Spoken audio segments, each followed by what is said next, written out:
Hello everyone, कैसे हैं आप सब। मेरा नाम सायरा और मैं वेलकम करती हूँ आप सबका सायरा किचन व्लॉग्स में। आज के इस वीडियो में मैं आपके साथ बहुत ही ज़बरदस्त और आसान सी रोल पट्टी की रेसिपी शेयर करने जा रही हूँ, जिसको बनाकर आप लोग एक लंबे अरसे तक स्टोर कर सकते हैं। इसके अंदर डिफरेंट फिलिंग्स करके डिफरेंट शेप्स दे के आप इसको जो है वो स्टोर कर सकते हैं बच्चों के लंच बॉक्स के लिए। और साथ ही साथ एक मज़े की बात बताऊँ तो आप लोग इससे अपना बिजनेस भी रन कर सकते हैं। रमज़ान में स्पेशल ये जो है वो ओवरऑल भी बहुत ज़्यादा जो है वो सेल हो रही होती हैं, रमज़ान में भी बहुत ज़्यादा सेल होती हैं। सो आप इन्हें जो है वो बनाकर सेल कर सकते हैं, अपना बिज़नेस इनके थ्रू स्टार्ट कर सकते हैं। सो बहुत आसान सी रेसिपी इनकी दूँगी आप लोगों ने, ट्रांसपेरेंट सी जो है वो बिल्कुल रोल पट्टी किस तरीके से बनानी है वो सिखाऊँगी। तो इसको बनाने के लिए सिंपल आपने एक बाउल ले लेना है, इसके ऊपर एक छन्नी रख लेनी है और इसके अंदर आपने डाल देना है 3 कप मैदा। आपने जब भी रोल पट्टी बनानी है आपने याद रखना है कि मैदा आपने हमेशा 2 से 3 मरतबा अच्छे से छान कर इस्तेमाल करना है। यहाँ पर मैंने मैदा जो है वो पहले से छान के रखा हुआ था, लेकिन अगेन जो है मैं इसको अब छानूँगी, मतलब 2 से 3 मरतबा अच्छे से हम छान लेंगे इसे। तो यहाँ पर मैंने टोटल 3 कप मैदा लिया है, इसके साथ हमारी कोई 20-30 पट्टियाँ बनी जाएँगी। तो आप लोगों ने बस ये ले लेना है और अब आपने क्या करना है कि इसके अंदर डाल देना है 1 टेबलस्पून नमक और उसके बाद आपने इसको पहले अच्छे तरीके से मिक्स कर लेना है। तो दोस्तों, अगर आप लोगों को मेरी रेसिपीज़ अच्छी लगती हैं तो मेरे चैनल को ज़रूर सब्सक्राइब किया करें, वीडियो को लाइक किया करें और कमेंट सेक्शन में ज़रूर बताया करें कि आपको मेरी वीडियोज़ कैसी लगती हैं।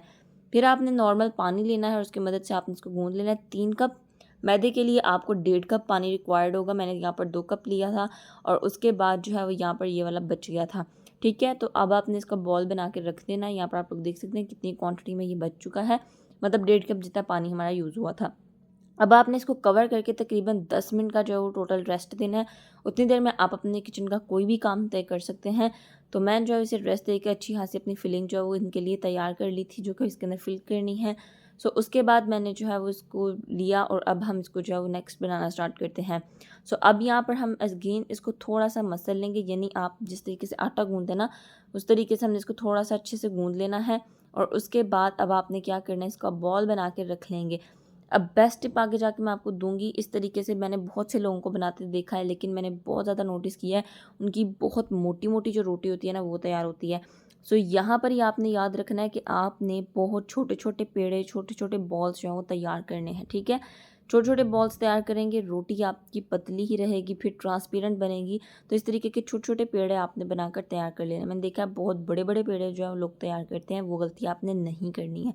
टोटल 8 पेड़े हमारे इससे बनकर जो है वो तैयार हुए हैं। अब चलते हैं इनके नेक्स्ट प्रोसेस की तरफ।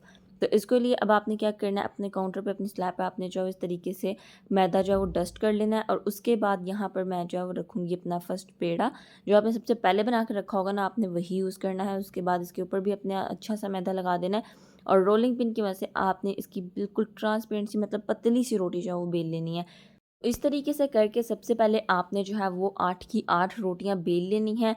4-4 करके हम इनको कंबाइन करके बनाएंगे। एकदम से 8 अगर आपने बना ली वो बहुत ज़्यादा मोटी हो जाती हैं, कोई भी मतलब उसका कॉन्सेप्ट नहीं रहता है उसको सेट करने का। सो हम बहुत ज़्यादा नहीं करेंगे, 4 से 5 आपने रखनी है। बड़ी हद है आप 5 कर लीजिएगा, वरना मैं इसको 4 के साथ ही सेट करूँगी। उसके बाद आपने एक-एक रोटी जब सारी बेल लेनी है, आपने फर्स्ट रोटी लेनी है, इसके ऊपर ऑयल अच्छे से अप्लाई करना है। उसके बाद आपने इसके ऊपर जो है वो डस्ट कर देना है मैदा। अच्छे से यहाँ पर हम इसके ऊपर जो है वो मैदा लगा देंगे। अच्छा, यहाँ पर मैं आपको टिप देती चलूँ, आपने इसके लिए घी बिल्कुल भी यूज़ नहीं करना, आपने सिर्फ़ और सिर्फ ऑयल ही यूज़ करना है। उसके बाद आपने इसकी ऊपर सेकंड रोटी रखनी है, उसके ऊपर भी इसी तरीके से आपने ऑयल अप्लाई कर देना है। ऑयल अप्लाई करने के बाद आप अगेन मैदा इसके ऊपर जो है वो डस्ट करेंगे और अगेन फिर से आपने क्या करना है, थर्ड रोटी इसके ऊपर रखनी है। थर्ड रोटी रखने के बाद फिर से वही स्टेप आप करेंगे अगेन वन कि आप इसके ऊपर ऑयल अप्लाई करेंगे। ऑयल अप्लाई करने के बाद मैदा जो है वो आपने डस्ट कर देना है इसके ऊपर और अपनी फोर्थ रोटी जो है वो रख देनी है आपने। ये प्रोसीजर आपने सिर्फ 4 रोटियों तक करना है, क्योंकि अगर आप लोग ज़्यादा रोटियां कर देते हैं, तकरीबन 5 से 6 या 7 से 8 टोटल इकट्ठी कर देंगे, तो क्या होगा, एक तो बहुत बड़ी रोटी हो जाएगी, जो कि उस हिसाब से आपके पास बर्तन भी एडजस्ट नहीं हो पाएगा और उस हिसाब से ये बहुत मोटी बनेगी, ट्रांसपेरेंट नहीं बन पाएगी। तो 4 रोटियों की लेयर लगाने के बाद आपने जो है उसके ऊपर नीचे अच्छे तरीके से मैदा जो दोनों साइड्स पे लगा देना है और अब आपने इसको रोलिंग पिन की मदद से अच्छे से बेल लेना है। ठीक है, तो मैं यहाँ पर इसको अच्छे से जो है वो बेल लूँगी। अब यहाँ पर आप लोग देख सकते हैं ये थोड़ी-सी जो है वो डाउन हो गई थी, छोटी हो गई थी, तो मैंने इसको प्रेस करके सारी रोटियों के इक्वल कर लिया। अब इस तरीके से आपने इसको अच्छे से जो है वो बेल लेना है। सारी जो है रोटियाँ हम इक्वल से बेल लेंगे, सारी यहाँ पर बहुत पतली जो है ये हो जाएगी। अब जितना आपका पैन है, जितना आपका तवा है, उस हिसाब से आपने इसको बेल लेना है। रोटियाँ हमने ऑलरेडी बहुत पतली बनाई थी, इसके ऊपर रख के हमने इसको मज़ीद बेल लिया है, तो इट्स मीन अब वो बहुत ज़्यादा और पतली हो जाएंगी। तो अब बस हम इनको उठाते हैं स्लैब से, काउंटर से। तो अब हम पैन की तरफ चलते हैं। पैन यहाँ पर मैंने प्रीहीट कर लिया था 5 मिनट पहले ही, और अब यहाँ पर आपने इसको इसके ऊपर सेट कर देना है, ठीक है। तो जितना आपका पैन है, जितना तवा है, उस हिसाब से आपने जो है उसको बनाना है, ठीक है। 3 से 4 रोटी से ऊपर आपने नहीं जाना है, 5-6 नहीं करनी। फिर जब ये जैसे ही कुक हो जाएगा, इसका कलर चेंज हो जाएगा, आपने इसकी साइड को चेंज कर देना। और मैं यहाँ पर आपको टिप देती चलूँ, आपने इसके नीचे फ्लेम बिल्कुल लो रखनी है। दम वाली आंच जो होती है ना, उसके ऊपर आपने इसको कुक करना है, ठीक है। अब यहाँ पर आप लोग देख सकते हैं इसकी एक रोटी जो है वो उतर चुकी है, जो कि हमने नीचे रखी थी। सबसे पहले उसकी साइड चेंज की, उसके बाद यहाँ पर इसकी फर्स्ट रोटी बन चुकी है। अब इसको उतार लेंगे। आप लोग देख सकते हैं मेरा हाथ इसके नीचे से नज़र आ रहा है। बहुत ज़बरदस्त रोटी बनकर तैयार हुई है, ट्रांसपेरेंट रोटी जिसे कहते हैं। अब यहाँ पर अगेन सेकंड लेयर जो हमारी उतर जाएगी, जब आप इसकी साइड चेंज करते जाएंगे तो इस तरीके से बनती जाएंगी। आप लोग मेरे हाथ जो वो देख सकते हैं अंदर से नज़र आ रहे हैं। अब आपने अगेन क्या करना है, इसकी जो है वो साइड चेंज करनी है। अब नीचे वाली रोटी सिक चुकी होगी, अब वो भी सेपरेट हो जाएगी। तो इस तरीके से हम इसको भी सेपरेट कर लेंगे। तो यहाँ पर टोटल हमारी 4 की 4 रोटियाँ जो है वो बनकर तैयार हो जाएंगी। तो इस तरीके से बना के आप लोगों ने जो है उसको रख लेना है। नेक्स्ट मैं आपको इसको कटिंग का तरीका भी बताऊँगी। आप लोग देख सकते हैं मेरे हाथ नज़र आ रहे हैं। तो यहाँ पर जो सारी की सारी बनकर तैयार हैं। तो अब आपने क्या करना है, जब सारी की सारी बना लेंगे आप लोग, जो आपने शेप इनको देनी है, जितनी रोटियों को शेप देनी है उतनी रोटियां आपने रखनी है। तो मैं यहाँ पर जो तकरीबन 5 से 6 रोटियां ली थी, जिनको मैं जो है वो रोल की शेप दूंगी। तो रोल की शेप के लिए मैंने यहाँ पर जो है वो ये केक वाला जो स्पैचुला होता है वो यूज़ कर रही हूँ। अगर आपके पास कोई स्केल वगैरह है तो आप लोग वो ले सकते हैं। अच्छा, अब ये जो साइड इसकी बचेंगी ना, अब मैं आपको बेस्ट टिप दूँ तो यहाँ पर आपने इसको वेस्ट नहीं करना है। आपने इनको फ्राई करके इनकी पापड़ी जो होती है वो बना के रख लेनी है। उसको आप चाट में यूज़ कर सकते हैं, चाय के साथ भी आप उसको खा सकते हैं, बहुत मज़ा आता है उसका, ठीक है। तो आपने इस तरीके से इनको ज़ाया नहीं करना है, ये कुछ भी ज़ाया नहीं होता है इसका, सिर्फ़ और सिर्फ रोटियाँ इसकी पापड़ी बन जाएगी और इसके रोल बन जाएंगे। तो यहाँ पर मैंने जो है वो रोल जितने बनाने थे उस हिसाब से मैंने कट कर लिए हैं। टोटल मैं 6 रोल जो है वो बना रही थी। तो अब यहाँ पर हम मिड में फिलिंग रखेंगे। अब मैं आपको इनको फ्राई करके इनका जो एंड रिज़ल्ट होगा, कितने ही क्रिस्पी होंगे, वो दिखाती हूँ। यहाँ पर मैंने चिकन की फिलिंग तैयार की थी। अब यहाँ पर मैंने स्लरी तैयार की है, जो कि मैंने 2 चम्मच मैदा लिया था और इसके अंदर 2 घूंट पानी डाल के इसको अच्छे से मिक्स करके इस तरीके से स्लरी बना लेंगे।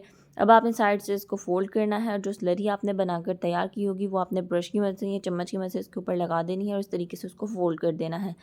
फोल्ड करने के बाद आपने इस तरीके से एंड वाले कॉर्नर पर जाकर अगेन वापस स्लरी लगा देनी है, ताकि जब आप इसे रोल करें, फ्राई करें तो ये ओपन ना हो, अच्छे से आपस में ये चिपके रहें। क्योंकि अगर आप इन्हें फ्राई करेंगे ऐसे ही तो ये खुल जाएंगे बिना स्लरी लगाए। तो यहाँ पर टोटल 6 हमने बना लिए हैं, ठीक है। वो छोटा 7वां बना था और 2 ये जो साइड्स बची थी ना, उनके साथ मैंने ये 2 समोसे बनाने की कोशिश की थी, जो कि बन चुके थे। सो इनको भी मैंने जो है वो बना लिया था। इंशाल्लाह नेक्स्ट मैं आपके साथ और ज़बरदस्त जो है वो रेसिपीज़ शेयर करूँगी समोसों की भी। तो अब यहाँ पर बनकर ये तैयार है। अब इसको फ्राई करते हैं। तो यहाँ पर मैंने जो है वो घी लिया था, इसको अच्छे से हम इसके अंदर कढ़ाई के अंदर डालकर गर्म कर लेंगे।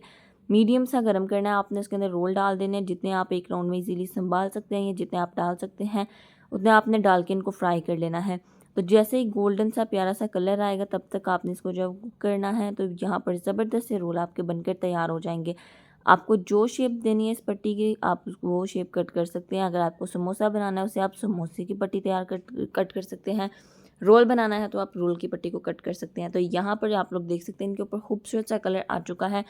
तो माशाल्लाह ये बहुत ही ज़्यादा क्रिस्पी बने थे, बहुत ज़बरदस्त बनकर तैयार हुए थे। यकीन करें मेरी बहुत ज़्यादा तारीफ़ हुई थी कि बहुत ज़बरदस्त रोल बनाए हैं।